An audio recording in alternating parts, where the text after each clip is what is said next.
Rapidement, je vais présenter Aurélie Heuss, qui est donc directrice adjointe du Centre d'études et de formation pour l'éducation spécialisée, donc le CEFES, et qui va nous éclairer sur comment les parents d'élèves à besoins spécifiques fréquentant l'enseignement ordinaire peuvent partager efficacement leur savoir et leur expertise sur leurs enfants avec les autres acteurs de l'éducation. Je vous passe la parole.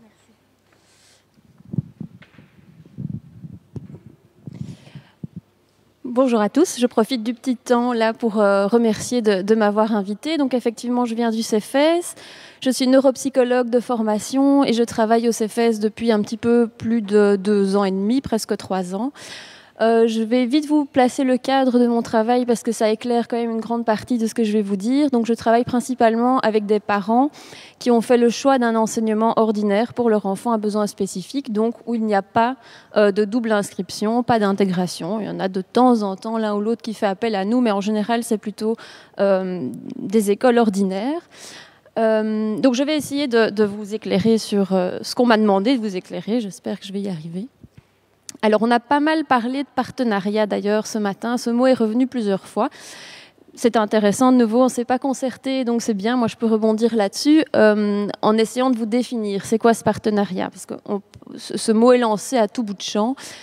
Et en réalité, on ne sait pas toujours ce que c'est. Alors, un partenariat peut se définir comme un partage de savoir ou de biens. Suppose une alliance, un contrat. Jusque-là, je pense que tout va bien.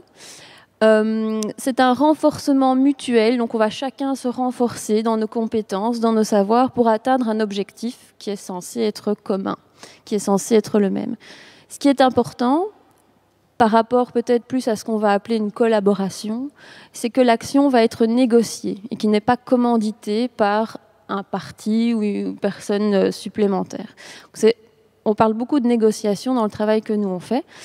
Et certains vont plutôt parler de co-responsabilité plutôt que de partenariat. Alors on joue un petit peu sur les mots, mais c'est vrai que moi je vais beaucoup insister sur le côté que dans ce partenariat, on est tous responsables. Le partenariat est basé sur la communication. Et c'est peut-être intéressant de rappeler les 4 fonctions principales de la communication. Alors premièrement, le transfert et le partage d'informations et de savoir. Je pense que jusque-là, c'est assez logique. C'est le pilotage d'actions régulatrices ou de changements. Donc l'objectif, c'est qu'il y ait un changement, c'est qu'on provoque une amélioration ou en tout cas une différence par rapport à la situation de base. C'est la création de liens, c'est aussi l'objectif de la communication et la découverte de sa propre personnalité. Donc si les 2 premières fonctions sont peut-être vont plus de soi, les 2 dernières, on les évoque moins souvent. Et pourtant, effectivement, quand on travaille en réel partenariat, au bout d'un moment, on se rend compte que, idéalement, des liens sont créés entre les différents partenaires. Ici, les partenaires étant les enseignants, les parents, les enfants, les personnes du PMS, les thérapeutes extérieurs, etc. On va également partir à la recherche et on espère trouver des clés par rapport à son propre mode de fonctionnement. Et on va voir qu'il va y avoir un accordage constant avec les autres membres du partenariat. Donc, il ne s'agit pas d'une simple collaboration. On se rend compte dans la réalité que c'est souvent ça qui se passe. On est dans une simple collaboration. En réalité, on devrait essayer d'aller beaucoup plus loin. Ça reste un objectif à atteindre pour l'instant. Ça doit se baser sur une relation de confiance qui n'est pas donnée a priori.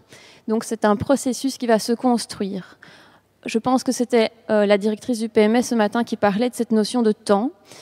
Effectivement, la notion de temps est extrêmement importante dans la construction d'un partenariat, puisque pour partir à la découverte de sa personnalité, pour créer des liens, pour avoir un objectif commun, ça prend du temps.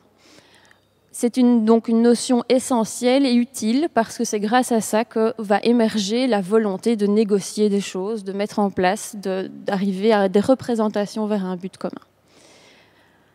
Alors la question que tout le monde se pose, c'est évidemment comment est-ce qu'on peut construire ce partenariat. L'enjeu va être d'organiser la rencontre, puisqu'on va se rencontrer, on va se voir plusieurs fois, autour de la reconnaissance des besoins réciproques, donc les besoins de chacun.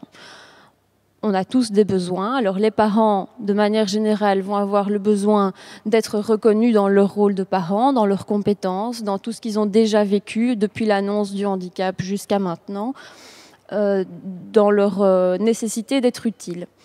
Les enseignants, eux, vont avoir besoin d'être reconnus dans leurs compétences également, dans le sens qu'ils donnent à la démarche.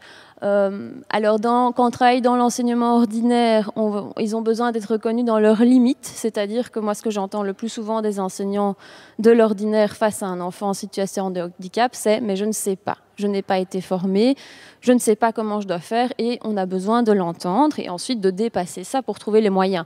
Mais en tout cas, on a besoin de l'entendre. Contrairement à l'enseignement spécialisé où on entend justement « moi je sais ».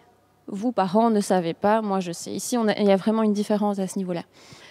On va devoir aussi organiser la rencontre autour de la reconnaissance des compétences de chacun, d'une bonne connaissance réciproque, c'est-à-dire que les enseignants vont devoir expliciter le projet de l'école, le projet de la classe, la manière dont ils évaluent, ce qu'ils attendent à ce niveau de la classe, ce qu'ils ont observé de l'enfant en classe. Réciproquement, les parents, on va attendre d'eux qu'ils expliquent tout ce qu'ils connaissent de leur enfant. Ça implique évidemment qu'ils soient inclus dans ce partenariat, mais tout ce qui est important de savoir dans le développement de l'enfant, toutes les prises en charge qui sont faites, les bilans qui ont été faits, etc. On va aller vers un projet explicite, et ça je vais y revenir un petit peu plus précisément, via des modalités clairement identifiables. Donc ce projet, c'est un ensemble d'intentions orientées vers un but. Ça peut être un projet qu'on met par écrit, mais quoi qu'il en soit, c'est un ensemble d'intentions. Ça veut dire qu'il faut prendre le temps, on est de nouveau dans cette notion du temps qui est très très importante, d'analyser les besoins et de confronter les points de vue. Cette confrontation, c'est vraiment ce qui va donner son aspect dynamique au projet. Donc, on parle de négociation dans le bon sens du terme. Bon, parfois, on doit vraiment un petit peu élever le ton et négocier sec, mais enfin, en général, on confronte les points de vue. L'enseignant va expliquer ce qu'il a observé en classe. Le parent va pouvoir, oui ou non, expliquer d'où ça vient ou dire « je vois la même chose à la maison », pas du tout. Un intervenant extérieur va aussi pouvoir apporter son élément, son point de vue. Et de cette analyse des besoins, de cette analyse de toutes les observations qu'on fait, on va déterminer un but, des objectifs. Mais donc pour ça, il faut créer les espaces-temps. On parle de temps, mais on parle aussi d'espace, donc de manière tout à fait pragmatique, il faut pouvoir trouver un moment où on se voit dans un local où on a le temps suffisant. On dit souvent une phrase au CFES et on joue peut-être un petit peu sur les mots, et je rebondis sur ce qui a été dit ce matin, mais nous, on ne dit pas que l'enfant est au centre des discussions. Ce n'est pas l'enfant qui est au centre, c'est le projet. Si on met l'enfant au centre, ça lui enlève sa place d'acteur, ça fait de lui un objet de discussion, on va risquer de confondre ses besoins avec sa déficience, ça va être comme si ça découlait systématiquement, il a telle déficience, donc tel besoin. Nous, on essaye que l'enfant prenne une place réelle d'acteur, c'est pour ça que quand on fait des rendez-vous, des réunions entre partenaires, on aime que l'enfant soit là, quel que soit son âge. J'ai déjà eu des enfants de maternelle qui étaient là, alors ok, ils courent partout, ils vont jouer, primaire, secondaire, ils sont déjà un peu plus présents, mais même s'ils ne disent rien, on parle de temps, de durée, effectivement, ce processus d'inclusion, d'intégration, quel que soit le nom qu'on lui donne, va durer toute sa vie, et donc petit à petit, il va pouvoir prendre sa place d'acteur, mais il est acteur au même titre que les autres partenaires. Donc, on s'organise tout ça autour avec des buts communs, en créant des modalités d'échange pratiques. Donc les espaces-temps, j'en ai parlé, donc concrètement, ça veut dire quoi? Par exemple, je me déplace dans une école, on a pris rendez-vous, tous les partenaires sont là, donc on ne travaille pas sans les parents, ça a déjà été dit, et on propose d'utiliser des outils existants. De nouveau, je viens aussi avec ce fameux PIA, on en a déjà pas mal parlé, alors pas en détail, mais on est plusieurs à l'avoir évoqué. Alors ce PIA doit comprendre au moins les éléments suivants, la définition des objectifs, et c'est pas facile. Monsieur posait une question sur les objectifs différenciés pour les enfants. C'est une difficulté pour les enseignants d'accepter effectivement que certains objectifs ne soient pas toujours les mêmes pour un enfant que pour le reste de la classe. Mais on doit définir ces objectifs à court terme, moyen terme et peut-être à plus long terme. Il faut expliciter les moyens, quels moyens on met en place pour atteindre ces objectifs, expliciter les critères d'évaluation pour pouvoir évaluer au bout d'un certain temps si ces objectifs ont été atteints ou pas.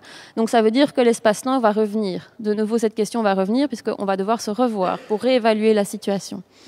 On va se répartir les responsabilités de chacun puisqu'on est vraiment dans cette idée de co-responsabilité. Par exemple, un enseignant qui va dire « oui, moi je veux bien différencier, je veux bien faire tout ce qu'on me dit de faire, mais comment je fais? J'ai pas le temps, ça représente trop de travail. » C'est sûr que tout ne doit pas retomber sur les épaules de l'enseignant et c'est la responsabilité de chacun de trouver les moyens, qu'ils soient humains ou autres, pour essayer de pallier à cette difficulté-là. Dans le PIA, il doit aussi avoir un échéancier, donc de nouveau, comme je le dis, on va devoir se revoir plusieurs fois au cours de l'année.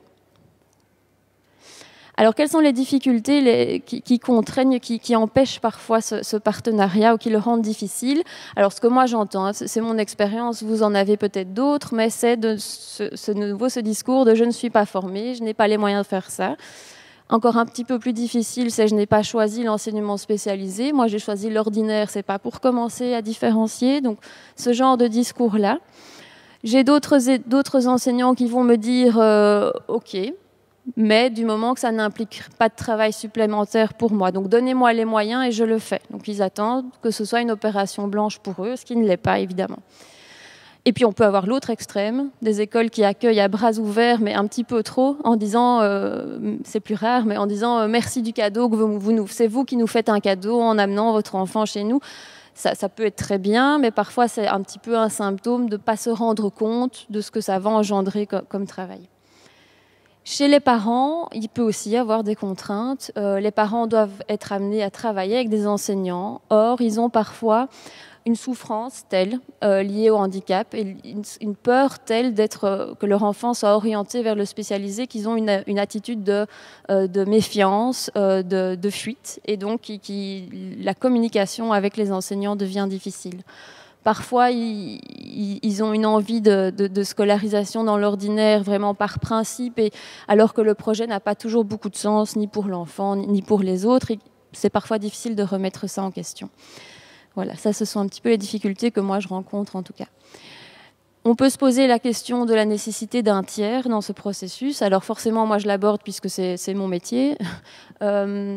Donc, effectivement, parfois, pour faciliter ce partenariat, cette communication entre les intervenants, on va avoir recours à un tiers qui va avoir rôle de médiateur, de facilitateur, de faire traverser les informations, faire passer les informations entre les différentes personnes et être aussi le garant de la bonne réalisation du processus, puisque ce qui se passe souvent, en tout cas ce que moi j'entends souvent, c'est les parents qui me disent « oui, les enseignants ont dit oui, oui, on va le faire », et puis finalement, au niveau des aménagements raisonnables, il ne se passe pas grand-chose, et donc on peut aussi être un petit peu le garant de ce genre de choses-là. Alors nous, au CEFES, on va un petit peu au-delà de simplement être facilitateur ou médiateur, puisqu'on essaye d'apporter aussi une aide au niveau psychopédagogique, puisqu'on a un pédagogue et moi neuropsychologue, aux enseignants pour réfléchir concrètement aux aménagements raisonnables qui peuvent être mis en place.